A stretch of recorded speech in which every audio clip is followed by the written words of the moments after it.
Today I wanted to share something called an unfinished story, and then my purpose is to invite you guys into what I'm doing, what God's got me doing, and I'd love for you guys to be a part of it.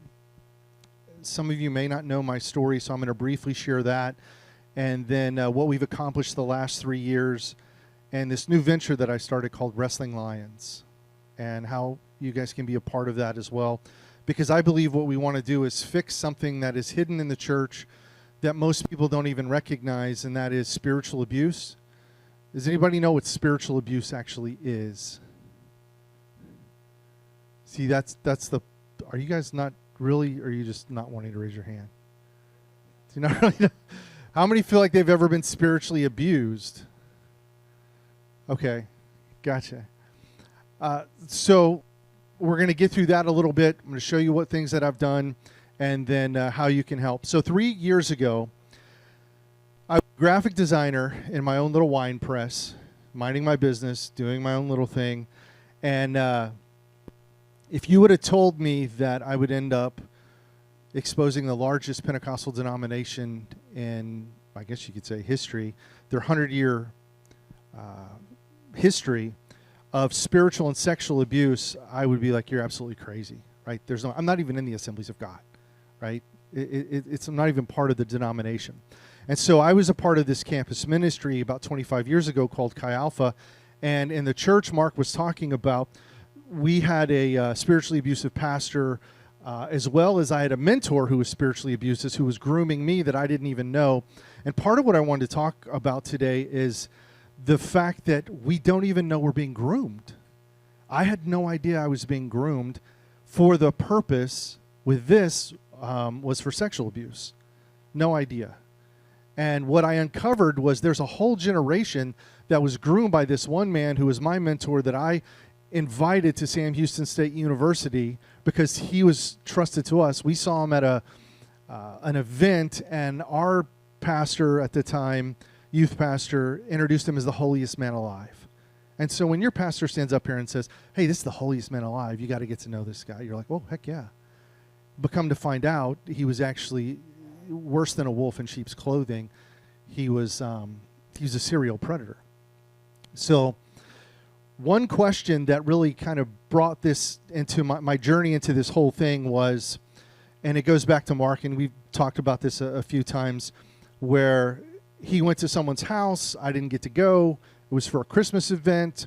And he comes back and he goes, hey, Ron, they are promoting Daniel Savala. And at this time, he had been a registered sex offender for a decade. And so this campus ministry, can you hand me my water just in case I get dry mouth? Thanks. Appreciate it. This campus ministry, and the one question that changed my life was, I looked at Mark and I said, do you mean to tell me, do they not know he's a registered sex offender? And from there, it was, Mark's like, you got to tell the dad. Well, here's a name I didn't even want to think of, Daniel Savala or Chi Alpha, for the rest of my life. I don't want to think about that. So we ended up telling the father, telling the other guy, and all this other kind of stuff. And what happened was, the heart of all of this stuff, I called it a sex trafficking cult early on, where there's 9 universities involved. They're up on so you can see those. A lot of those guys were the leaders. They were groomed to be the next big people in the Assemblies of God, Chi Alpha. All of them are gone. All of them lost their credentials because of this stuff. And so we uncovered what was the largest sexual and spiritual abuse scandal in their history, right? So going back to really what spiritual abuse is, and asking that question, these guys, spiritual abuse, my own definition, is basically using God, the Bible, Scripture, spiritual authority to control and manipulate you for their own gain. Has anybody, like a pastor or a spiritual leader, done that to you where you're like, oh, a lot of times it's very silent, you don't know what's happening, it's this type of abuse. Right? So spiritual abuse is one of the least recognized forms of abuse in the church, but I call it a gateway drug, right? You don't know you're being spiritually abused, but then what happens is that turns into sexual abuse, emotional abuse. We even found physical abuse. We saw a pastor who, the intern didn't do what he wanted to do, The pastor took him in his van, hit him upside the head, busted his eardrum. The district hid it, NDA'd the pastor so they could never tell. That's the kind of crap that we're dealing with outside of this. Like, I love Mark and the elders in this church. Like I said, this is, I believe, of course we're not perfect, but a healthy community where you don't hear a lot of that stuff. Because a lot of us came out of that abuse already. So we know what to look for. So anyways, hold on. Yeah, sorry. So I found this image a long time ago, and I think this is the perfect image for what grooming is. This is what modern discipleship actually looks like. And that is, you are paralyzed by fear, and this is what we've found that we want to help overcome, that the sheep are waiting for the gate to be opened, right? There's no fence. They could just walk anywhere they wanted to, but I call it conditional obedience. And it's the predator's greatest protection, right? That grooming happens when a person slowly builds trust and influence, so they lose their boundaries, right? There's these invisible boundaries.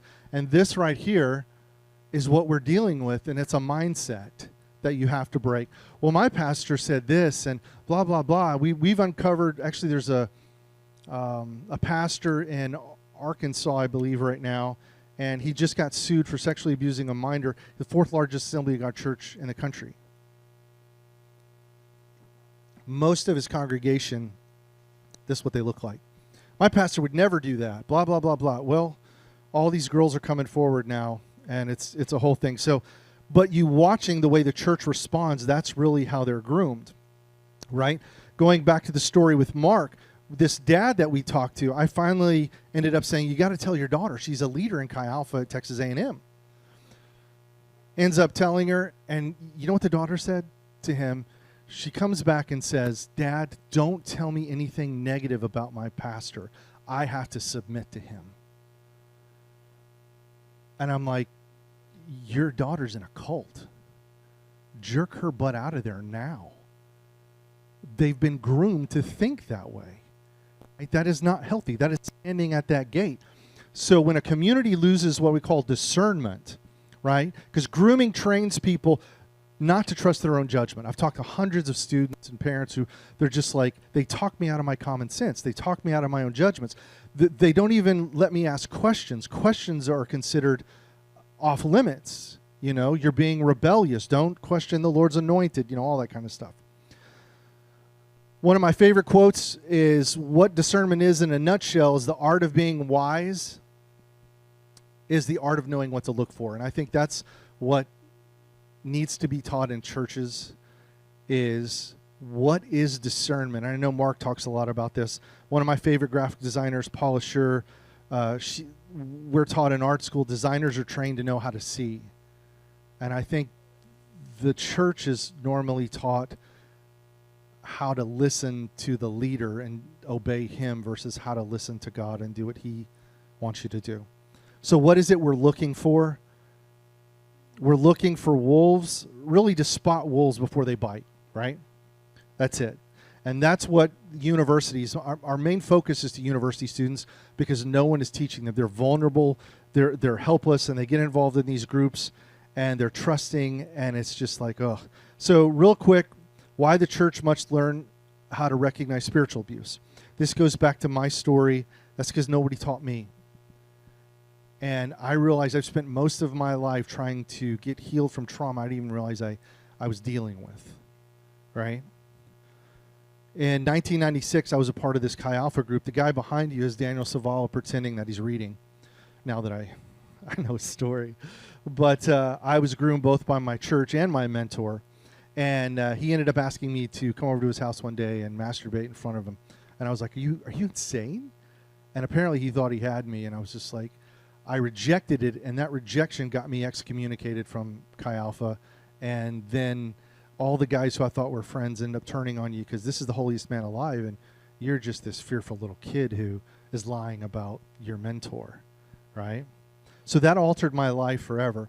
So I'm going to rush through these. So quickly with the story, 2012, I learned that he was a registered sex offender. He went to jail in Alaska, And I mentioned the story. Mark came and told me, hey, your old mentor, they're promoting. That's his mugshot when he left. Apparently they don't have combs in prison. That led me to kind of where we were 3.5 years ago, to where I started praying, Lord, what do you want me to do? How it altered my life. I don't ever want to hear Daniel's name or Chi Alpha. And he opened up the Bible to the book of Nahum. And I don't have time to read it right now, but it's not even it's just the introduction I read. And God was saying, you can't get away with sin forever. And I kept hearing in my heart, when I would pray, he would say, I've had enough. That's it, I've had enough. I've heard, it's like Moses, I've heard the children's cries, I've had enough.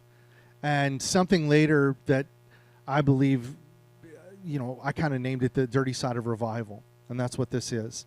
Everybody talks about revival and the worship and the parking lot's full. I'm like, no, this is revival. It's just the dirty side of it, where God comes and exposes our own idols in our heart because he loves us so much. And he's just like, I want to deal with that. And he wants to deal with it in the body of Christ and in us. So I'm excited about that kind of thing because God's cleaning house. That then led into what I call the Gideon story. I started this Lion's Den website in 2023, April. I started going on Facebook and just reaching out to guys. I had a list of names from people. We only had like one victim maybe, right? And then what happened from there was Texas A&M wrote the story, Christianity Today picked it up, and our website went from a couple hundred views to almost 100,000 in a day. And the story started coming. And I was on the phone from 7 in the morning till midnight, listening to these things going, God, I'm a graphic designer, and I'm not even getting paid for this. But people were so hungry for help. And what do? They felt they had nowhere to go, right? And then this happened. This is a few minutes, and then I'll wrap this up in a second. ABC 13, Eyewitness News. Church groups at several Texas universities facing serious accusations of sexual assault. Eyewitness News starts now. Well, a man regarded as a leader across our state is... Sorry about that. Come on, Chris. Say when. ABC 13, Eyewitness News. Church groups at several Texas universities Turn it up on serious accusations of sexual assault. Eyewitness News starts now. Okay, forget it. Anyway. It goes on. Daniel.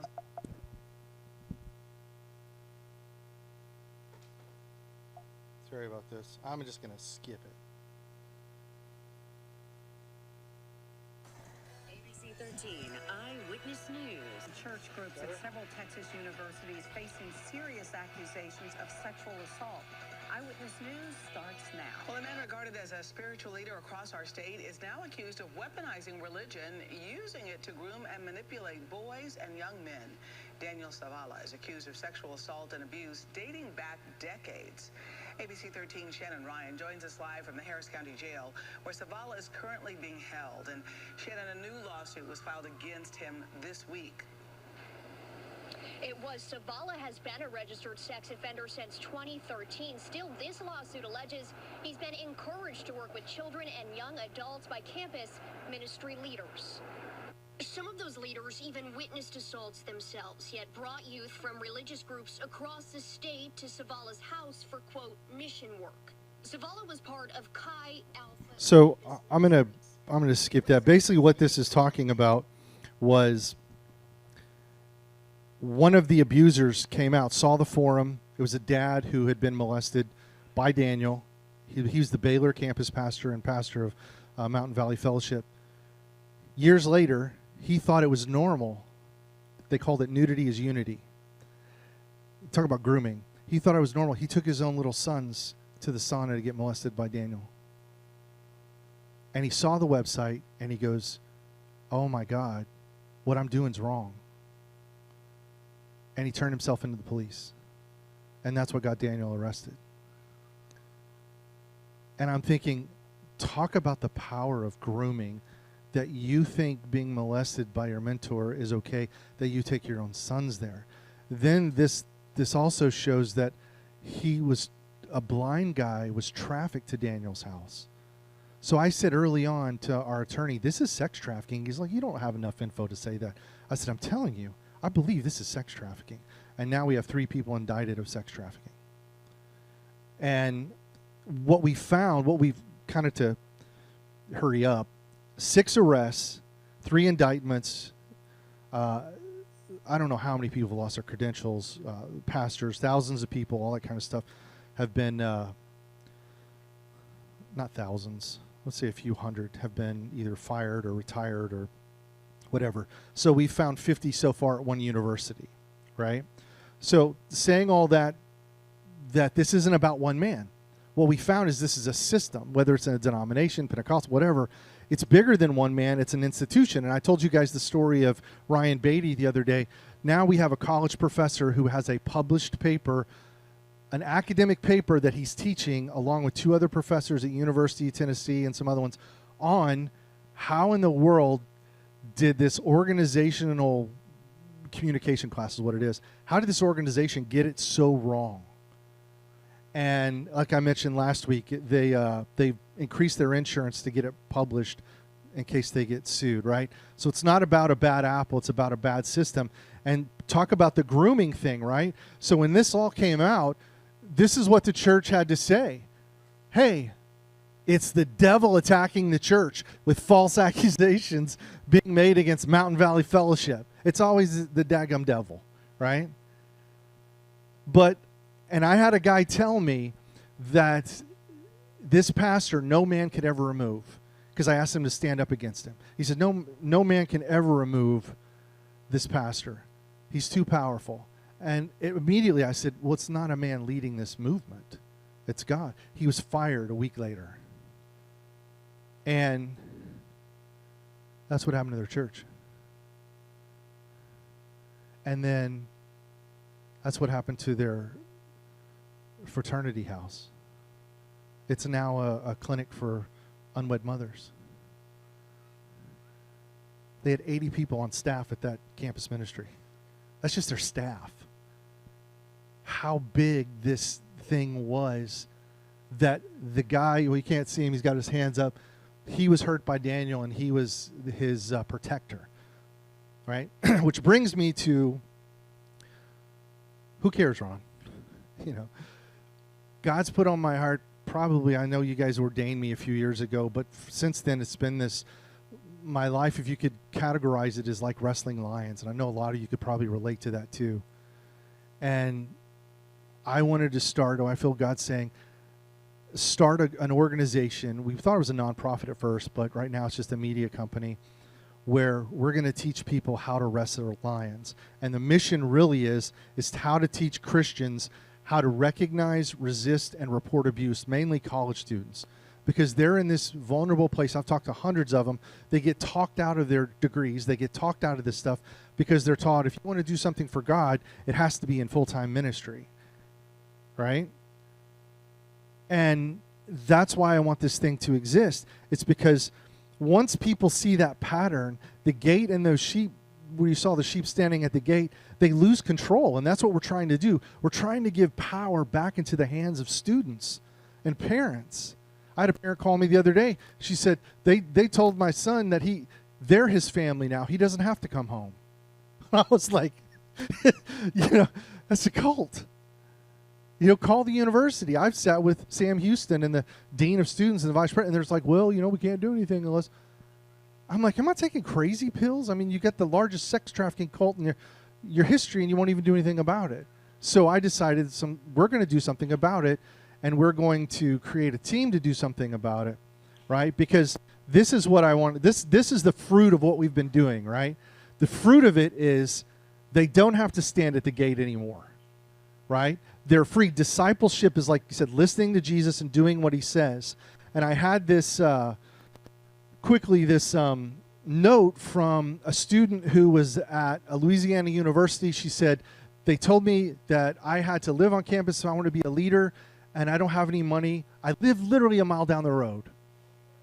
She had to spend $5,000 that semester on housing and this and that. She goes, I'm broke, and I pushed back, and they've basically kicked me out. And so she called, saw the website, And this was her testimony where after a while she goes, I'm having panic attacks every night, blah, blah, blah. And so after months that she was out, she said, you took me from panic to peace, right? I'm doing well spiritually. I'm feeling peace. I feel refreshed. She said, Ron, the biggest thing I can say right now about my life is I have room. I have space. We took her from understanding what grooming and spiritual abuse was, got her out of that thing where she was standing at the gate waiting to do what her leadership said. Now she has space. She says, I have room to deepen my faith. Right? So part of our mission is to make discernment spread faster than systems can hide. Abusive systems can hide. Right?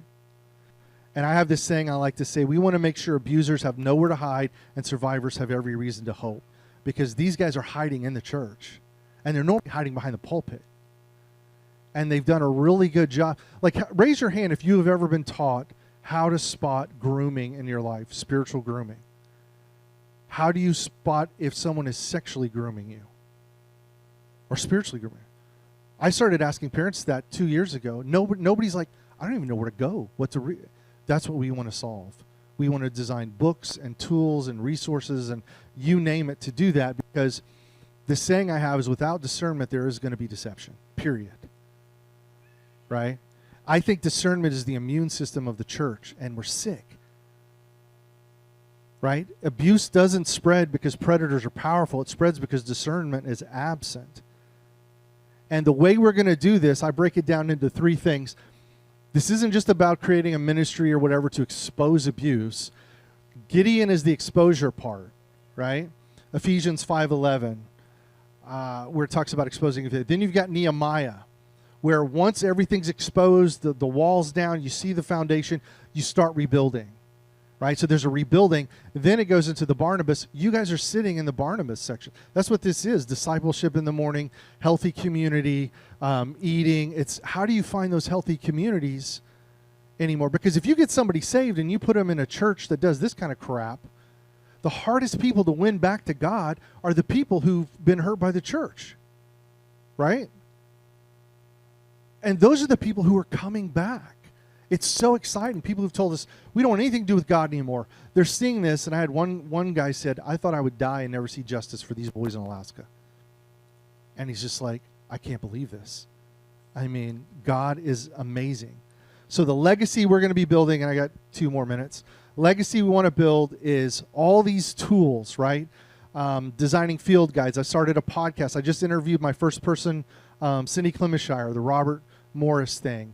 And where she was explaining when she was abused at 12 by her pastor. So I'm going to go out and I want to get you guys the best resources in the universe. And if we can't find them, then we're going to build them. And we're going to make sure that every student, every parent can give their student this for Welcome Week or whatever. And then parents, the same thing. What do I look for? Right, that's just some of this stuff. That's the podcast. Some of the things that God, talking about the journey, has had us on, since you can't hear this. This was something that you don't have to be able to hear it.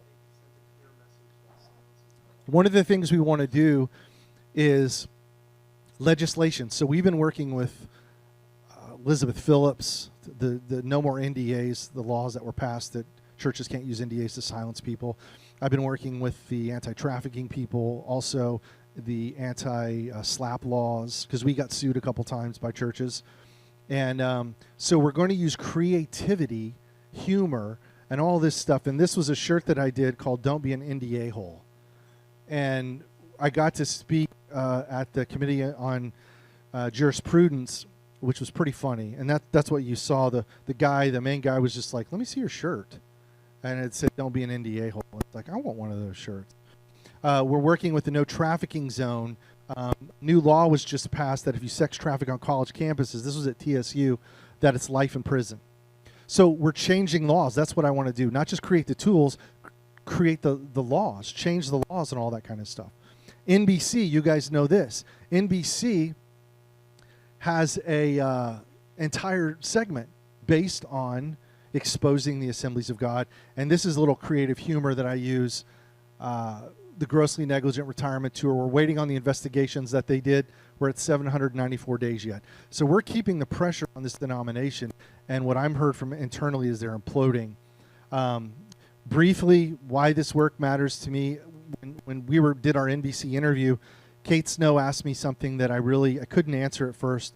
She says, "Why are you doing this? You're not making any money. You know, you've been sued. You've lost your friends. She just goes down the list. She goes, "Are you even a Christian?" I was like, "Yes, I'm a Christian." And she goes, "Well, you're exposing the church." I says, "We're exposing the church because we love it. You're cleaning it up. We're not exposing it because we hate it." And she's like, "Oh, I never." And we got to, witness to her and the writer and the producer, who they all thought, "Well, you're not a Christian doing this." I was like, "Yes, this is the whole thing." And one of the reasons I want to do this is because I was a freshman sitting in my dorm room in King Hall at Sam Houston, and nobody helped me. And I thought, after all this time, I want to help that guy who's sitting in their dorm room and doesn't have any materials and has no help. And they're getting obliterated, and their whole life is going to be changed. So this was some of the testimonies. I'll skip through that. So what I'm asking today is, I've never done this before. I'm a freelance graphic designer. And they're like, "Well, you need to raise support." And I'm like, "How do you raise support? I've only just worked." And so I thought, well, okay, I'm asking, going around, we've already got a good amount raised, but I'm asking if people would join the journey, kind of like I like to say, and hire me to go to work for you on a retainer, whether that's $5 a month, $10 a month, $500, whatever it is, and it's been coming in. And so I always say why this work is important is because discernment and courage are missing in the church. Those are the two things I've seen that we desperately need. And so when people ask me why this matters, I put down here, one student with discernment can stop a predator before the damage begins. One survivor who is believed can expose the entire system, right? One generation that refuses to be groomed and manipulated can change the future of the church. And then I look at myself, like Mark was saying, this insecure kid who didn't even know anybody loved him, who had diagnosed with panic attacks and agoraphobia. I couldn't even leave my dadgum house at one time, destroyed by people I thought loved me. And here God uses this broken kid in his bedroom to expose and bring down $1 billion brand. And I say bring down, it's basically reform. And that's the story God has for everybody in this room. Finding your Gideon story where he loves using small groups of broken people to do these incredible things. Because this is not supposed to happen, right? So it is worth it because, like I said, we want to fund, and I want your help to fund prevention. Because there's all these resources about what happens after I get abused. Well, how did you know how to even spot it, right? So many of these students who've been talked out of their future. So I end with, I want you to put me to work. And for the last 3 years, I've done this juggling, working full time. And like they said today, I've been broke more times than I can even remember, because you're like, you can't promote yourself because you're on the phone all the time, or you're doing this, or I get calls all the time going, "Please help." And I'm like, "I'm a graphic designer." And God's like, "No, I'm moving you into something else now." And I'm 53 years old. I should be retiring. And I just now feel like it's like you've got your second win. It's like I finally know what I'm supposed to be doing with my life now. And I want to make sure your sons and daughters and grandkids and the next generation have the tools to make sure that they don't get groomed, they don't get abused, but they can have an incredible life. And to participate in this great adventure, I'd like to say. So Wrestling Lions is what it's called. We're going to expose abuse, we're going to seek justice, and we're going to revive lives. That's our 3-step plan, right? And if you'd like to give, I'm still learning how to do the giving thing. It still freaks me out, right? We're like, hey, you can just do your QR code or talk to Mark or come to me. We're doing this thing called the Gideon 300, where I'm trying to find 300 people to give $30, and that'll fund the fundamentals and the foundation of everything we're doing. And I don't want to do anything else with my life. There's two things, I'm done. There's two things I've felt. It's like the fear of God these last 3 years that I'm like, Do they know who they're messing with? These churches and these pastors that are abusing people. And to have this adventure with God is incredible, because it is the Gideon story. And so I appreciate you letting me share. Amen.